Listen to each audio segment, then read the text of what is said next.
Quantos estão felizes aí? Digam glória a Deus. Quantos estão felizes por estar na casa do Pai? Deem glória a Deus. Se você está feliz, diga glória a Deus. E se você quer continuar feliz na presença do Pai, dê glória a Deus. Amém? Que bênção, muito bom. Hoje a gente vai falar um pouquinho sobre restauração. Nós temos falado desde a semana passada uma série sobre chaves, as chaves. E o meu coração, há um tempo atrás, Deus falou muito forte no meu coração sobre chaves. Nós tivemos uma visão sobre chaves caindo e Deus destravando muitas vidas, muitos corações nesse ambiente aqui. E fiquei pensando com Deus, assim, Senhor, o que o Senhor quer falar com a gente sobre as chaves? E numa semana passada, Deus começou a arder meu coração sobre despertamento espiritual. E pessoas nos procuraram e era exatamente isso. Deus destravou algumas pessoas que estavam frias, que estavam secas. Deus aqueceu o coração e derramou chuva sobre a sequidão. E pensando nisso, essa semana, desde segunda-feira, Deus estava falando no meu coração sobre restauração. E eu comecei a pensar em alguns textos, ler algumas passagens. E no meu coração começou a vir o texto do filho pródigo, muito conhecido. Eu falei assim, mas Senhor, tanta gente já ouviu sobre esse texto. E orando a Deus, no meu coração veio claramente assim, pois é, mas nós temos pessoas que estão na casa do Pai, mas estão perdidas. E nós temos pessoas que saíram da casa do Pai e também estão perdidas. Eu quero dizer nessa noite, nessa hora, nesse lugar aqui hoje, no sábado, culto do M-Holy, 20 horas e 57 segundos, de que Deus marcou um encontro com você nessa noite para restaurar você por inteiro. Pessoas vão sair desse lugar nessa noite restaurados. Eu creio que Deus trouxe você aqui hoje, talvez você nem quisesse vir. Talvez você tenha vindo obrigado. Ou talvez você apareceu aqui, como um dia desse, no final do culto, um casal me procura. No dia da casa do oleiro masculino. Nós estávamos aqui, a Débora estava, amor, eu falo ou não falo sobre a nossa questão da nossa casa, que a gente vendeu, demorou tanto tempo. Eu falei assim, fala, é bênção. E ela ainda ficou meio assim, depois ela foi lá e falou. E naquele culto, um casal de uma outra igreja, que nunca tinha pisado aqui, o Espírito Santo falou assim, vão na Alameda hoje. Eu disse, na Alameda? Vão na Alameda. Só Deus mandou a gente para a Alameda hoje. Nem sei, não conheço ninguém lá. E o casal veio. E o casal sentou desse lado meu esquerdo. E no final do culto, esse casal nos procurou. E qual você acha que foi a parte que quebrantou eles? Foi a parte que a Débora falou da casa. Que Deus trouxe resposta.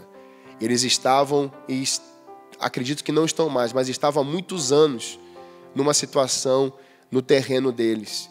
E nós podemos orar com eles. Deus trouxe restauração para aquele casal. Porque uma pessoa decidiu ouvir a voz de Deus.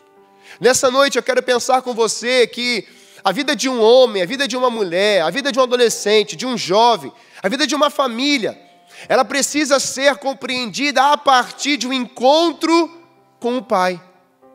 Um Pai que você cantou hoje, talvez tenha sido o culto histórico do M-Holy, que nós cantamos e podemos experimentar o amor nas canções. Nós estamos cantando para o Pai, e o Pai é que nos abraça e nos acolhe. Nós cantamos e adoramos a um Pai que não vai te decepcionar. Ele não é homem para que minta, e nem filho do homem para que se arrependa. Mas Ele é um Pai que te carrega no colo. Ele é um Pai que limpa as suas feridas. Ele é um Pai que restaura. Ele é um Pai que não vai te levar à falência.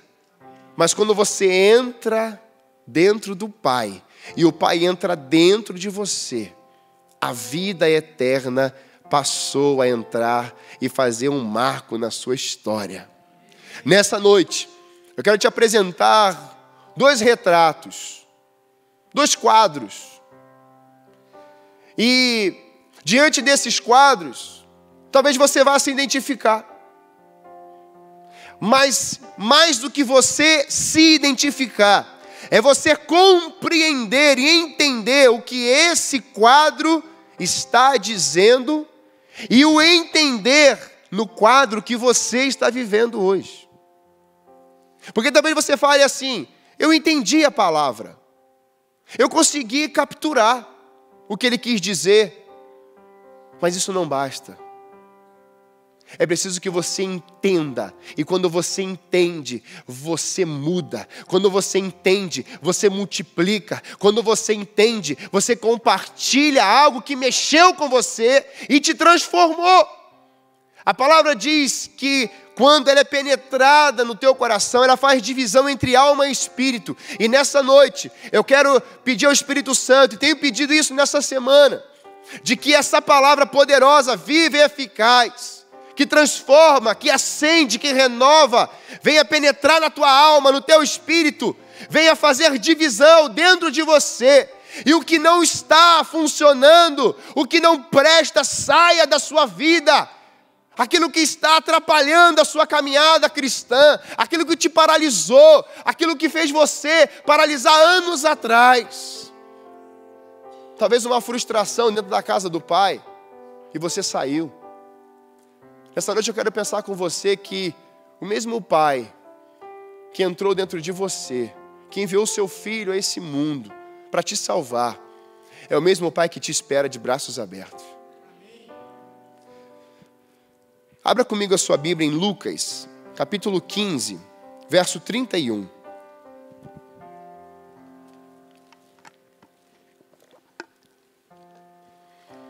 Eu quero pensar com você. O Espírito Santo falou ao meu coração muito forte hoje pela manhã. Tivemos uma vigília aqui ontem. Que vigília!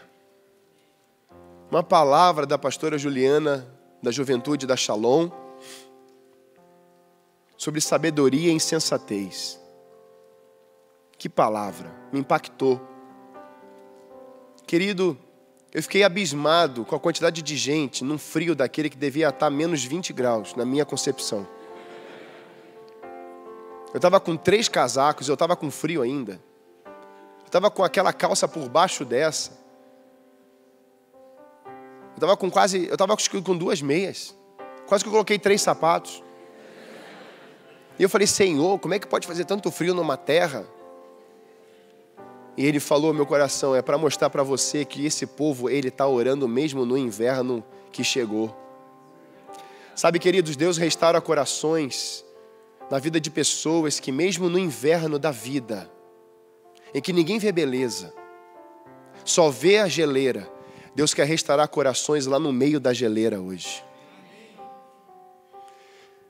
E hoje de manhã, quando eu meditava nesse texto, o Espírito Santo falou no meu coração: comece de trás para frente. Eu falei: mas por que de trás para frente? Geralmente você começa um esboço, um sermão, quem prega sabe disso. Você vai pelo versículo 1. E eu comecei a falar assim: o que vai acontecer hoje à noite? Mas abra seu coração. Disse o pai. Esse pai aqui é com P minúsculo e é o pai dos 2 filhos que estão dentro de uma casa. Meu filho, você está sempre comigo e tudo que tenho é seu. Mas nós tínhamos que celebrar a volta deste seu irmão e alegrar-nos, porque ele estava morto e voltou à vida, estava perdido e foi achado. Quero pensar com você a partir desse verso, que começou a incomodar meu coração, porque às vezes nós pensamos que nós somos, como eu tenho falado, os super alguma coisa. E em determinados momentos da nossa vida, nós vamos nos perdendo por algum motivo. Nós nos sentimos e nos achamos perdidos.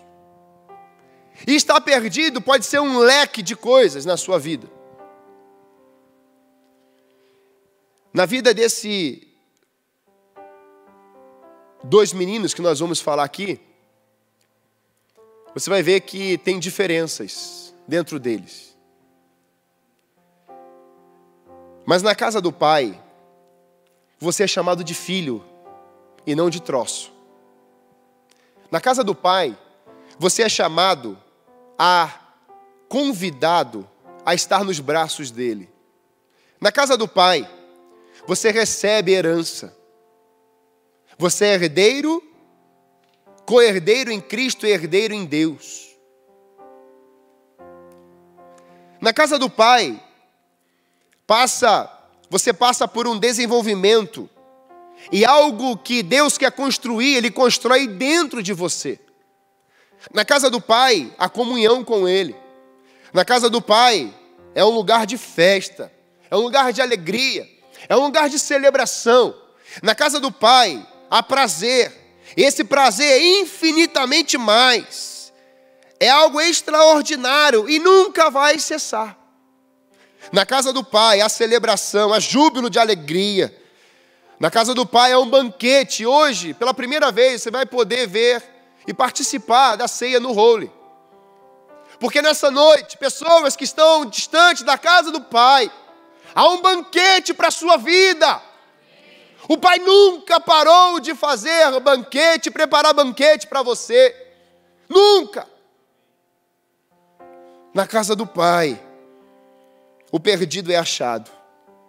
Na casa do Pai, tem vida, o caminho e a verdade. Na casa do Pai, tem um anel colocado em seu dedo, para dizer que Ele te dá autoridade. E a autoridade não é algo que se conquista. Você pode ser o homem mais forte do mundo, mas a autoridade quem dá, somente um, e esse um é Jesus Cristo de Nazaré. Só Ele pode te dar autoridade. A Bíblia diz isso: eis que vos dou. Não é algo que eu planto, mas é algo que eu recebo. É como a graça. Não tem como você pagar pela graça. Não tem como você fazer obras e receber a graça. A graça é dádiva de Deus. A graça vai muito mais além do que você é, do que você pensa e do que você faz. A graça, ela vem do ser mais poderoso dessa face da terra. A graça, ela vem romper com a morte. A graça, ela vem romper com o pecado. A casa do Pai, ela te faz romper com a crise, com as tribulações, com as circunstâncias adversas, e ela te coloca um nome. Na casa do Pai você recebe roupas novas. A Bíblia diz que Ele te reveste. E revestir, não somente com roupa física, como a Débora colocou aqui tão bem. Alguém estava sentado num culto desse, um domingo pela manhã, estava com uma camisa rasgada, e ela olhou e eu comecei a ficar inquieto também. E no meio do culto, nós começamos a nos mexer. Falei assim, não é possível, porque na casa do Pai, alguém não pode ficar com uma camisa rasgada. Na casa do Pai não pode ter fome. Na casa do Pai não pode ter nudez. Na casa do Pai, nós não podemos ser indiferentes. Mas nós sabemos que muitas vezes você está na casa do Pai, e pessoas que estão dentro da casa do Pai começam a mexer com você de uma forma diferente que deveria mexer. E esse homem recebeu uma bolsa muito legal de camisas. E ele não pode me ver. Ele vem todo alegre. Na casa do Pai nós somos respostas também. Na casa do Pai nós levamos alimento.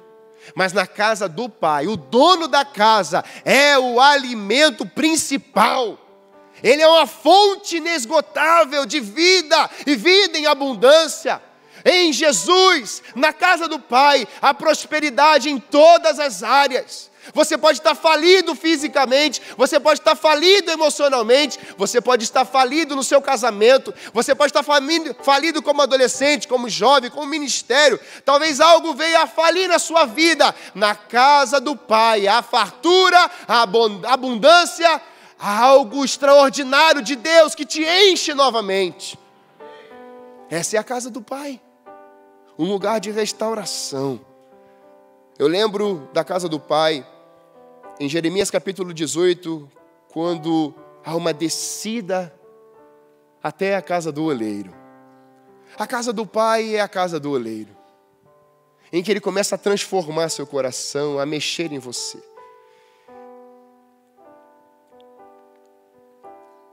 Hoje é uma noite de restauração para muitos aqui. Eu acredito que nós vivemos um tempo em que muitas pessoas estão brincando dentro da casa do Pai. E ontem à noite uma pessoa me deu uma palavra tão forte aqui. E é a 4ª ou 5ª vez que isso é falado ao meu coração. Uma pessoa chegou aos meus ouvidos ontem e falou assim: eu vi tanta gente nesse lugar, pastor João, que tinha fila. E quando essa pessoa falou isso ao meu coração, eu falei: Espírito Santo, deixa a gente se preparar.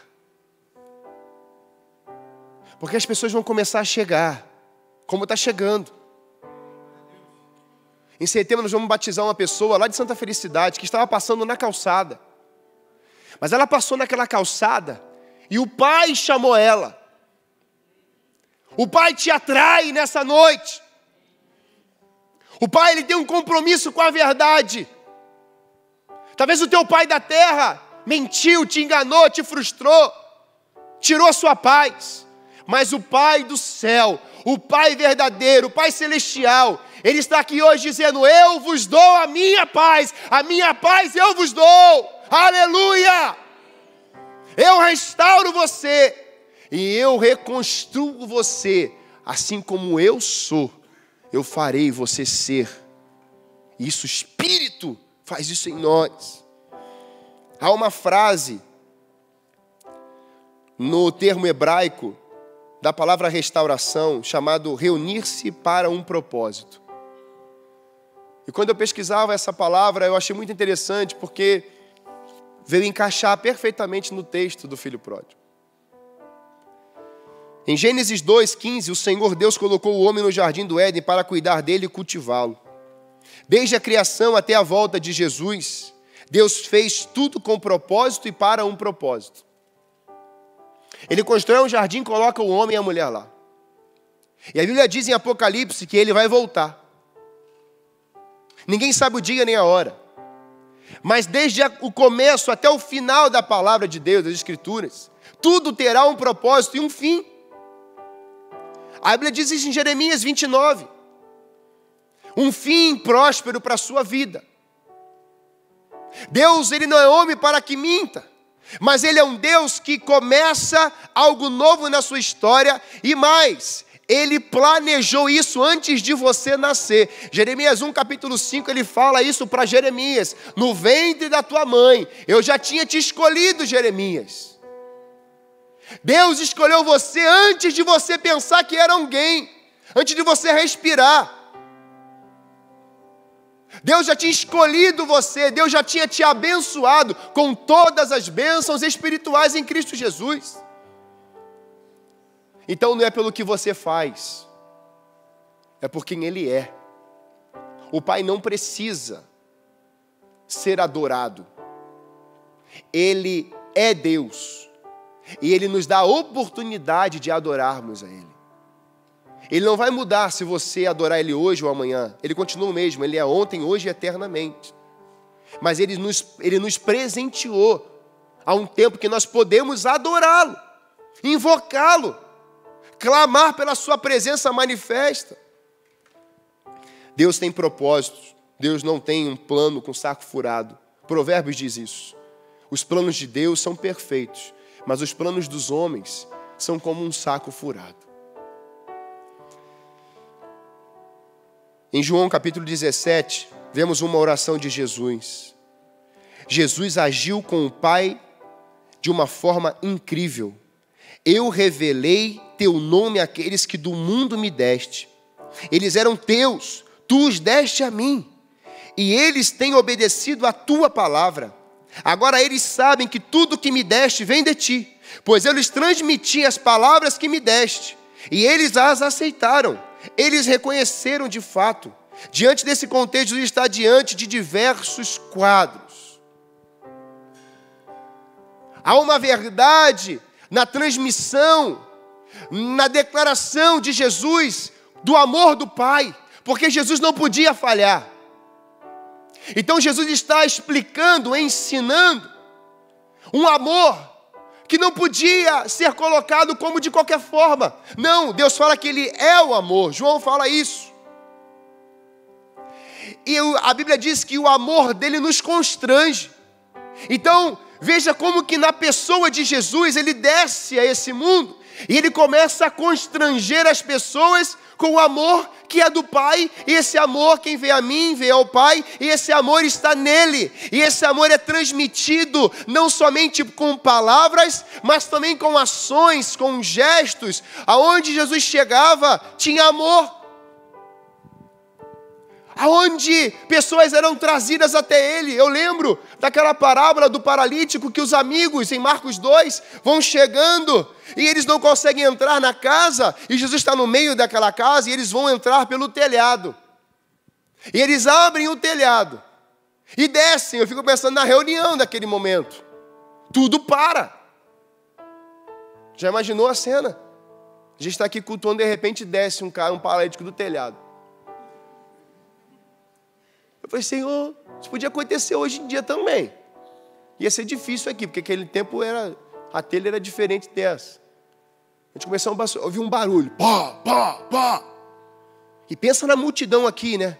Querendo tocar em Jesus, querendo ouvir Jesus. Cego querendo bater no paralítico querendo bater no cego. Isso é uma loucura. Mas de repente tudo para. Porque há um amor no coração daqueles 4 homens que eu penso assim, que era semelhante ao amor de Jesus.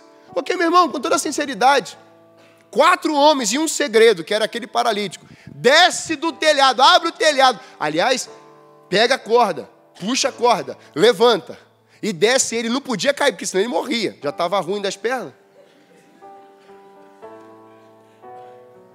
Então tinha que tomar um cuidado extremo com aquele homem. Mas eles descem, eu fico pensando em Jesus. Jesus deve ter se levantado daquela cadeira, porque Jesus é ativo. Jesus não é passivo. E ele olha para aquele quadro e vai assim, está atrapalhando a reunião aqui, abençoados. Não. Jesus fica encantado com o gesto daqueles homens. Não do paralítico, mas dos homens que estavam carregando aquele homem. Nessa noite, Deus está restaurando você, porque você será usado na vida de outros e você vai carregar outros.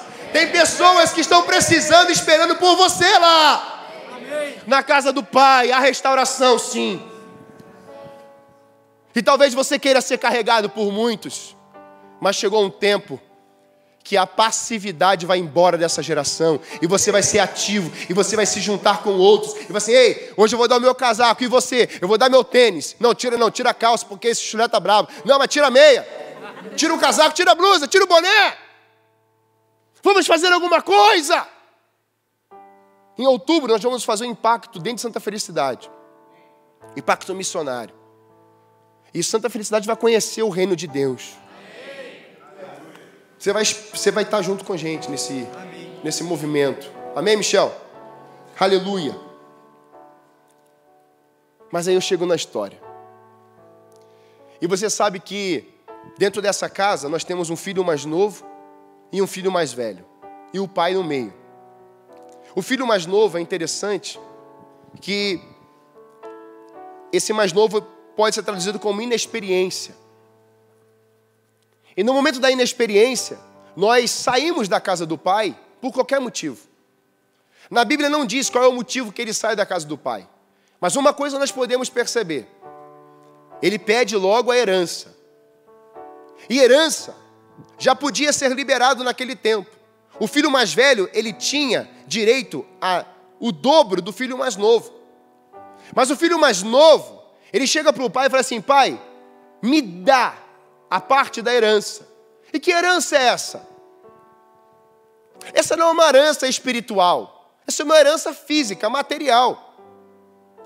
O pai está entendendo nesse contexto do filho mais novo. E há um coração de um pai amoroso, em que o pai dá. E esse filho mais novo, inexperiente, vai embora. Interessante que ele fica mais alguns dias. Eu penso que esses dias, ele deve ter ficado remoendo isso. Mas eu pedi meu pai esse valor. Ele não vai embora na hora. O texto diz que depois de um tempo ele vai embora. E talvez ele tenha ficado ali. Eu pedi, ele me deu. Mas ele vai. Ele aproveita esse valor. Você conhece a história. Ele começa a entrar num consumismo desenfreado. Começam a aparecer pessoas perto dele. Os oportunistas. E começam a chegar até ele. E aqui é uma lição que eu quero que você pense. Muitas vezes nós saímos da casa do Pai porque o nosso coração é mexido por nós mesmos. E fazemos comparações. E queremos viver do nosso próprio jeito. Achamos que as coisas não estão acontecendo. E nós saímos da casa do Pai. Esse jovem, ele vai embora. Ele sai de um contexto familiar. Sai de um ambiente preparado, que é a casa do Pai, que tudo que eu te relatei ali, onde tinha bezerro cevado, onde tinha comida, tinha banquete, tinha roupa, tinha anel, tinha condição financeira, tinha tudo.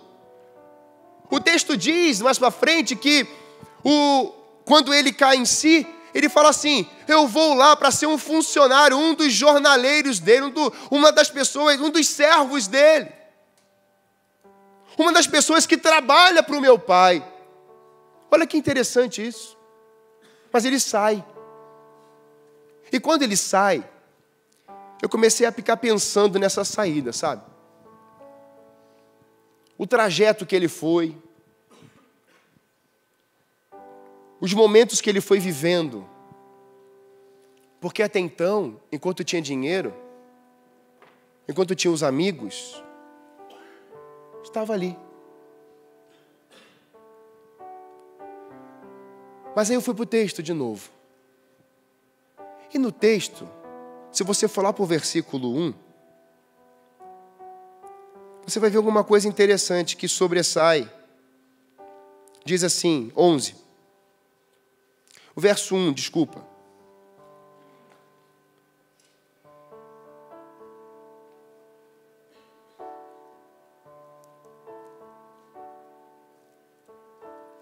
Diz assim, cobradores de impostos e outros pecadores vinham ouvir Jesus ensinar. Os fariseus e mestres da lei o criticavam, dizendo, ele se reúne com pecadores e até come com eles. E aí então Jesus começa a dizer essa parábola. Repare que na sua Bíblia tem publicanos e pecadores está entre aspas. E quando eu fui no comentário, para estudar um pouco sobre essa palavra pecadores ali, talvez você possa olhar os pecadores e começar a olhar assim, é aquele povo que praticava os assassinatos, eram aquelas pessoas que eram taxadas como pessoas que estavam à margem, estavam querendo viver uma vida carnal, são os ladrões, aquelas pessoas ruins, perversas. Mas quando você olha essa palavra e você estuda essa palavra, você começa a perceber, na verdade, que ela é muito abrangente. E talvez, em primeiro momento, você tenha pensado isso. Na verdade, os fariseus, os doutores da lei, que você lê no texto, os escribas, eles estão olhando para esse tipo de gente. E estão apontando o dedo para eles e falando assim, vocês são pecadores, porque vocês não vivem como a gente vive. Porque nós seguimos a lei. E vocês não conseguem isso, então vocês são um bando de pecadores. Jesus está sentado em um lugar, e ele começa a contar essa parábola, em que esses fariseus estão criticando Jesus por sentar perto desses homens e dessas mulheres. Jesus começa a ser criticado por doutores da lei, por homens que tinham conhecimento da lei. E diante desse quadro, Jesus começa a explicar para eles, olha, e parábola é algo interessante, é um método que Jesus usava, ele fazendo analogias. Não era um fato verdadeiro que aconteceu, mas ele trazia esses ensinamentos para ensinar ao povo daquele tempo. Então ele vai começando a fazer comparações. Então ele conta primeiro da ovelha perdida, depois ele conta da dracma perdida, e ele chega aqui na parábola do filho pródigo. Só que no final de todas essas histórias, todas essas parábolas, você vai ver que houve celebração, porque a ovelha perdida foi achada, a dracma perdida foi achada, e o filho perdido voltou para casa e houve festa na casa do pai. Nessa noite, eu quero te ensinar algumas coisas dentro dessa palavra, como Jesus ensinava. Eu quero te ensinar hoje que dentro da casa do pai, o que foi perdido será achado. Aqueles que estão fora da casa do pai voltarão para a casa do pai, porque estavam perdidos, mas foram achados. Nessa noite, os valores que foram perdidos, Deus diz para você: eu colocarei de volta os meus valores no teu coração. Amém. E o que estava perdido será achado. Os fariseus chamavam esses homens pecadores de gente da terra. E entre uns e outros havia essa grande barreira. Olha, eu queria que você entendesse isso nesse quadro, em que esses homens, doutores da lei, escribas e fariseus, eles vão decretar algumas coisas muito sérias, que não podia ser autorizado para esses pecadores. Emprestar dinheiro para eles, jamais. Ouvir seu testemunho, muito menos. Confiar a ele um segredo, nem pensar. Nomeá-lo guardião de um órfão, muito menos ainda. Não podia cuidar de uma criança enquanto os pais trabalhavam. Não pode.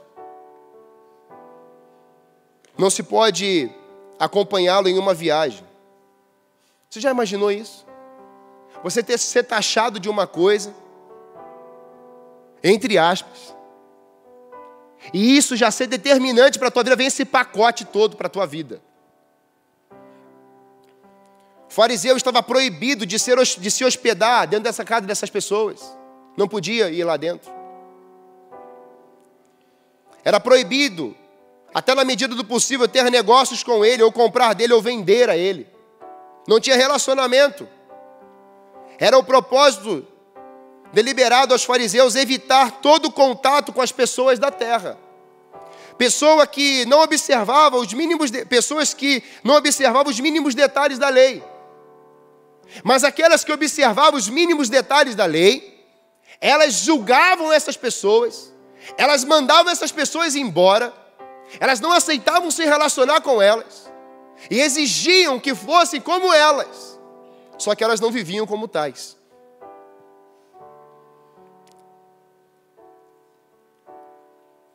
Eu peguei duas frases que alguns judeus dessa época diziam. Olha isso. Há gozo no céu quando um pecador se arrepende. Isso a Bíblia diz. Não é verdade? Olha o que eles diziam. Há gozo no céu quando um pecador é destruído diante de Deus. Essa era a frase deles. Há alegria no céu quando alguém é destruído. Vocês estão entendendo isso?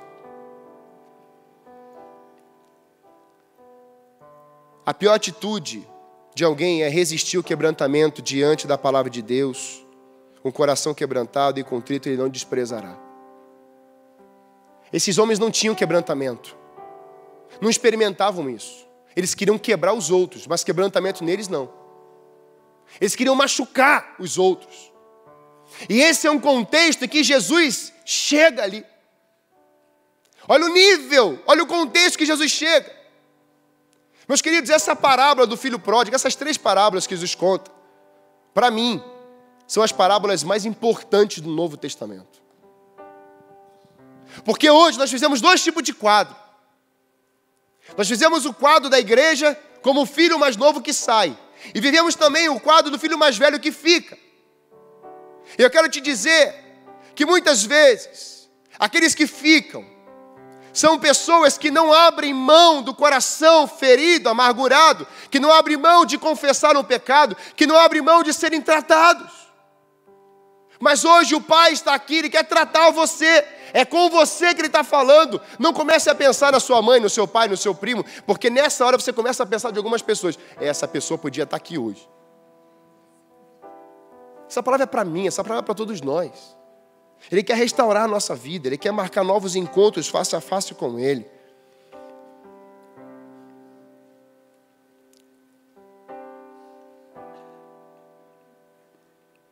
O retrato de um coração quebrantado e um não. Em Lucas 18 diz assim: alguns que confiavam em sua própria justiça e desprezavam os outros. Jesus contou essa parábola. 2 homens subiram ao templo para orar. Um era fariseu, o outro era publicano. O fariseu em pé orava no íntimo: Deus, eu te peço, porque não sou como os outros homens, ladrões, corruptos, adúlteros, nem mesmo como este publicano. Jejuo, dou o dízimo de tudo quanto ganho. Mas o publicano ficou à distância. Ele nem ousava olhar para o céu, mas batendo no peito dizia: Deus, tem misericórdia de mim, que sou pecador. Eu lhes digo que este homem, e não outro, foi para casa justificado diante de Deus. Pois quem se exalta será humilhado, e quem se humilha será exaltado. O salmista diz em Salmo 51:10: ó meu Deus, cria em mim um coração puro, e renova em mim um espírito inabalável. Não me afaste da tua presença, nem tires de mim teu espírito. Nós precisamos compreender que dentro desse caso, nós temos duas pessoas que estão passando por problemas. Mas uma provoca. Uma decide sair da sua casa. Gasta tudo. Só que, quando nós estamos na casa do Pai, a gente não... Muitas vezes nós começamos a nos acostumar de algumas coisas. E nos acostumamos com a gente mesmo.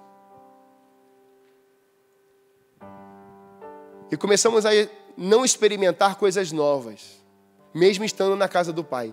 Porque preferimos as velhas, ou não queremos crescer. Ele sai da casa do Pai. E quando chega no auge, em que o dinheiro acaba, pós-dinheiro acabar, vem a fome. Interessante que a fome não chegou antes. Sabe por quê, queridos? Aquilo que o Pai colocou na mão dele era herança, dinheiro. Não era herança espiritual. E aí Deus falou muito forte no meu coração nessa hora. Temos pais que estão deixando um legado, uma herança, que vai matar a geração presente ou a futura. E não haverá tempo de restauração. Mas nós temos uma geração que Deus está levantando nesse tempo. Amém? Amém. E que essa geração, ela simplesmente não vai ser restaurada, mas ela viverá no propósito, ela vai se reunir com pessoas, alinhando um propósito. E alinhando essas pessoas no propósito, diante desse quadro, esse menino mais novo, esse jovem, ele começa a pedir alimentos. Os seus amigos o abandonam. E ele começa a experimentar algo agora que não tem nada a ver com a casa do Pai, mas agora tem algo a ver com o mundo. Ele começa a experimentar algumas coisas ruins, alguns não. É não para cá, é não para lá, não tenho, não posso, não quero, não vou. Na casa do Pai, você tem o alimento todo o tempo, porque é a casa do pão. O pão vivo que desceu do céu. Mas aquele jovem, ele começa a ter alguns gostos ruins na sua boca. E mais do que os gostos, o gosto ruim na sua boca é no início da fome, um amigo chega próximo dele: vou te dar um emprego. Olha o amigo. Ele chama ele e fala assim: eu vou te levar para você cuidar dos meus porcos. E você sabe que porco é porco. Porco é sujo. Porco fede. Porco não é legal. Só na mesa. Assado. E aí o porco está lá. Então eu fico pensando na cena dele chegando até aqueles porcos. Ele olha para aquela comida, aquela vagem. E agora ele olha para aquela comida e fala assim: eu estou morrendo de fome. Porque quem sai da casa do Pai passa fome. E só não passa fome, mas a fome também chega. E ele começa agora a desejar, a experimentar algo que ele nunca tinha comido na vida. Ele começa a experimentar as bolotas dos porcos. Coisa ruim.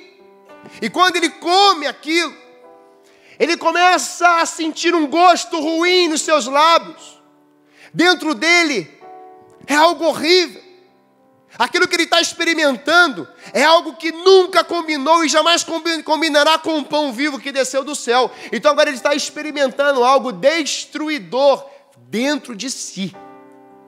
Comida estragada faz mal. Agora ele tem um sabor na sua língua, no seu corpo, na sua boca, que é um desgosto danado. Nesse momento, o texto diz que ele, caindo em si, muitos que estão fora da casa do Pai, hoje, vão cair em si, porque o gosto que está na boca não é o pão da vida e nem a água da vida, é um gosto de um mundo hostil, é um gosto que tem secado a sua boca, travado o seu estômago, e você passa mal, e você não consegue sair da cama. O mundo hoje oferece depressão para você. O mundo hoje oferece um castigo. O mundo hoje oferece um alimento que parece que é bom, como ouvimos ontem. É a casa do insensato, que parece que é bom, mas quando você entra, você sai dali e talvez nem sai. Você morre naquele lugar. Mas há uma casa chamada sabedoria de Deus. É a casa do pão da vida, é a casa do Pai. Quando você entra nessa casa, Deus começa a restaurar o seu coração. E esse jovem novo, inexperiente, está lá. Ele começa a lembrar da casa do Pai. Ele começa a lembrar que na casa do Pai tinha fartura. Na casa do Pai tinha até problema com o irmão mais velho. Mas era a casa do Pai. O Pai estava ali administrando. O Pai estava cuidando. O Pai estava lecionando, ensinando, deitando, no levantar e no deitar. Estava ensinando algumas coisas. Na casa do Pai nós somos ensinados. Nós somos compreendidos e nós somos tratados. Mas agora não tem pai. Agora não tem bezerro cevado. Agora não tem churrasco. Agora tem comida de porco. Ele começa a cair em si, ele começa a olhar e fala assim, mas na casa do Pai, na casa do Pai tem os funcionários, eu vou voltar e vou ser um funcionário dele, não vou ser filho. Vou morar na casa dos fundos. Só que o pai que colocou a herança na mão do filho, não ficou para dentro da casa.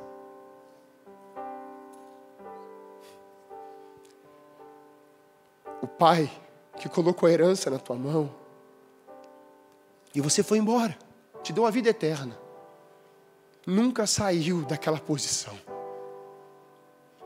Ele ficou na porta te esperando, porque aquele pai sabia que aquele dinheiro ia acabar.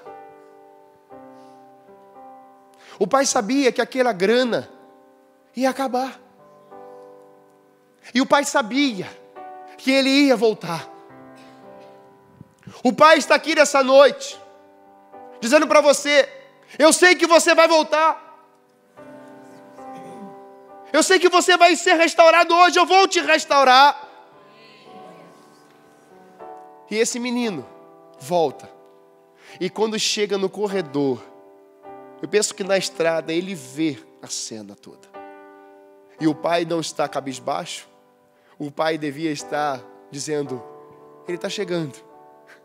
Ele está chegando. O pai está dizendo para você hoje, ele está chegando. Ele está voltando.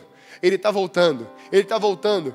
E aí ele para na frente, o pai está lá. E diz que o texto que ele o abraçou.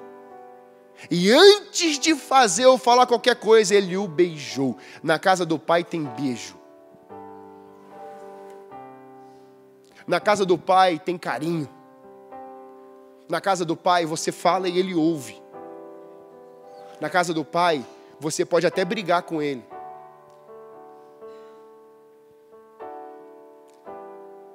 Na casa do pai você questiona Ele. Você fala com Ele. Mas na casa do Pai, Ele te dá entendimento. Ele tira as suas dúvidas. E na casa do Pai, aquele menino, aquele inexperiente, o Pai diz: troca a roupa desse moleque logo. Está fedendo demais. Põe um anel desse dedo. Faz um bezerro de novo. Quando você volta para a casa do Pai, as coisas da casa do Pai não mudam, querido. Quem mudou foi você, quem mudou foi a gente. Na casa do Pai tem churrasco, tem bezerro cevado, tem alimento. Na casa do Pai tem comunhão de volta. Na casa do Pai tem abraço. Na casa do Pai tem entendimento. Na casa do Pai tem algo que nunca se perdeu, porque o Pai não se perde.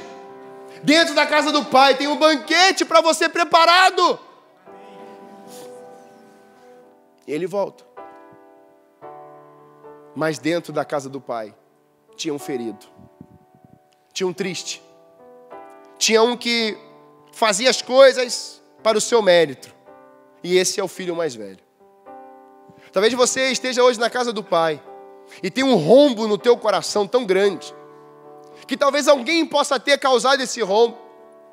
Ou talvez você mesmo, ou mesma, tenha decidido entrar nesse buraco gigante na sua vida. E você causou esse buraco. Hoje, Deus pega esse buraco, Ele restaura ele inteiro. Vou além, Deus se coloca nesse buraco. Ele fala assim: eu sou a vida dentro desse buraco.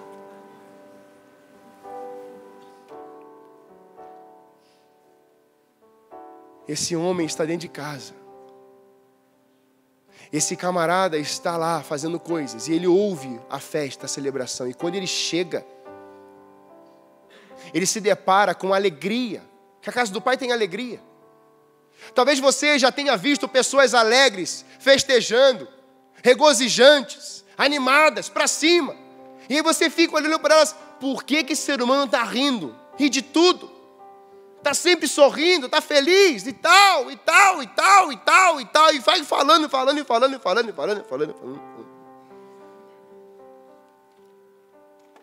Esse homem, ele chega na casa e fala assim: pai, o senhor nunca me deu um cabrito para compartilhar com os meus amigos. O senhor nunca colocou um bichinho para eu matar lá e fazer um churrasquinho para ele. O senhor nunca fez isso, o senhor nunca fez isso, o senhor nunca fez isso.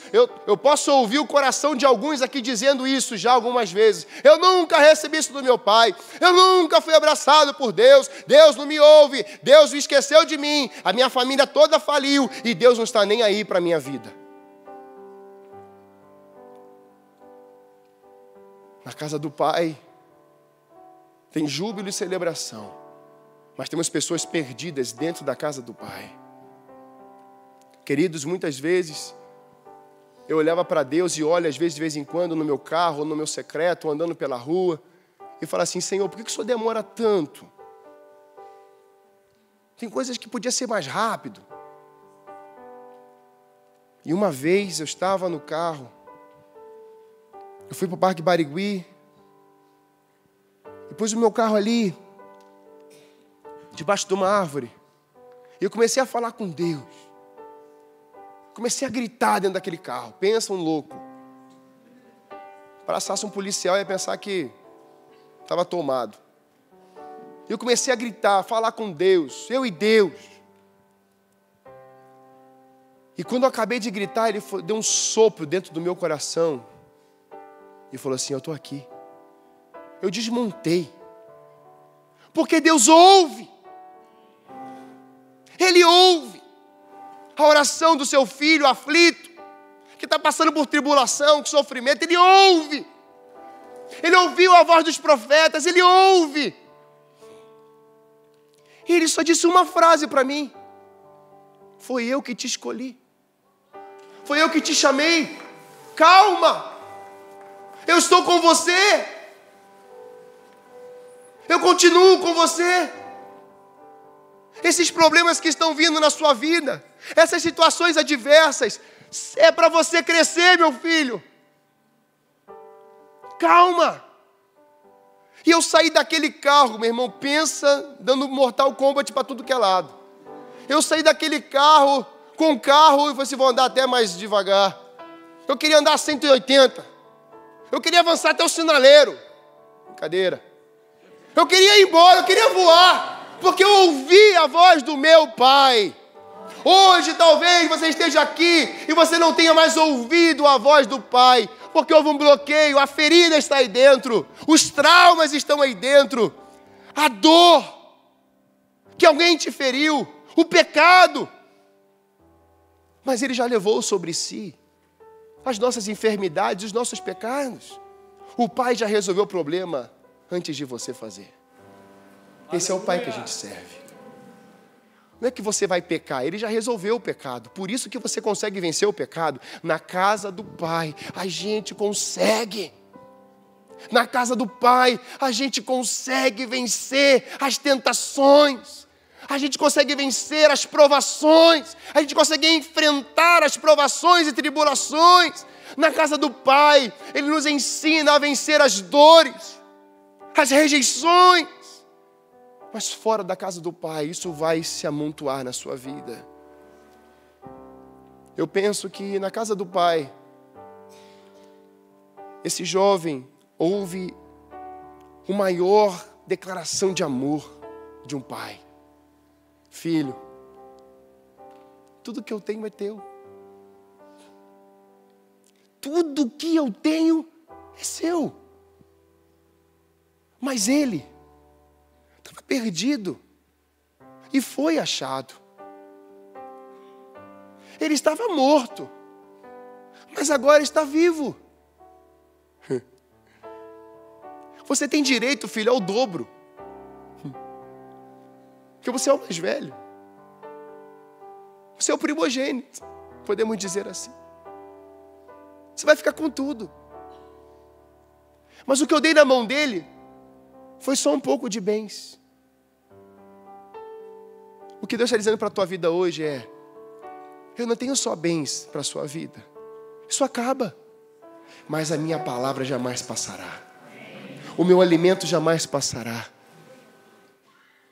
A minha vida jamais passará. Eu queria que você fechasse seus olhos.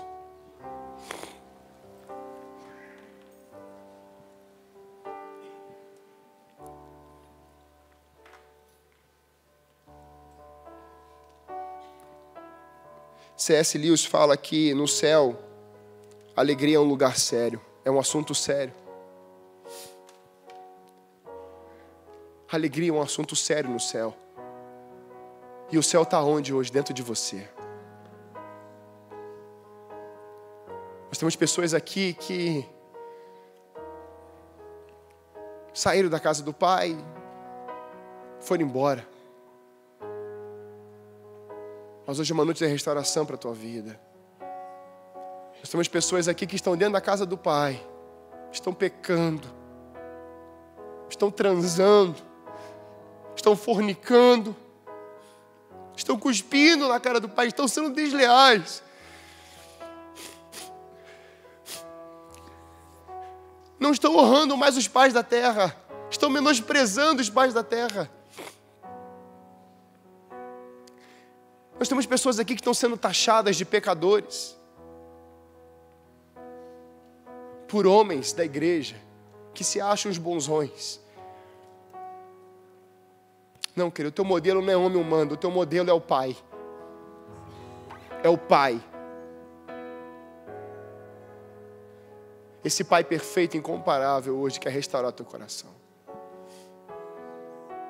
Esse Pai hoje preparou um banquete para a tua vida. Eu vou chamar os diáconos. E eu quero que você olhe para o teu coração agora.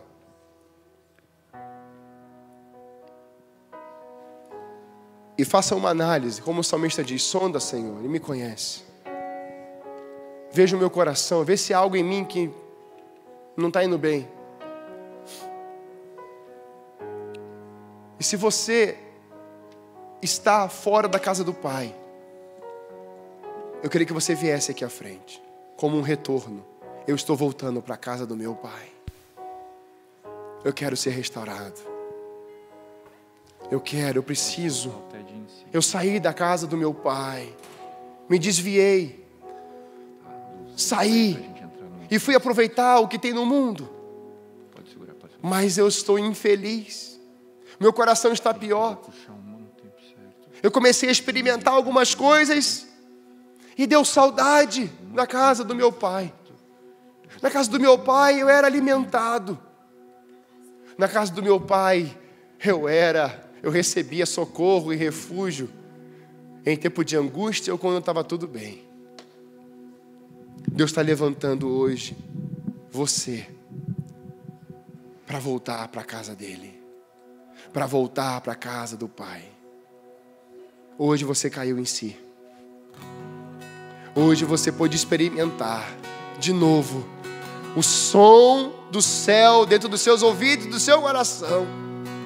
Ele está dizendo ao teu coração agora: eu nunca te deixei, jamais te deixarei.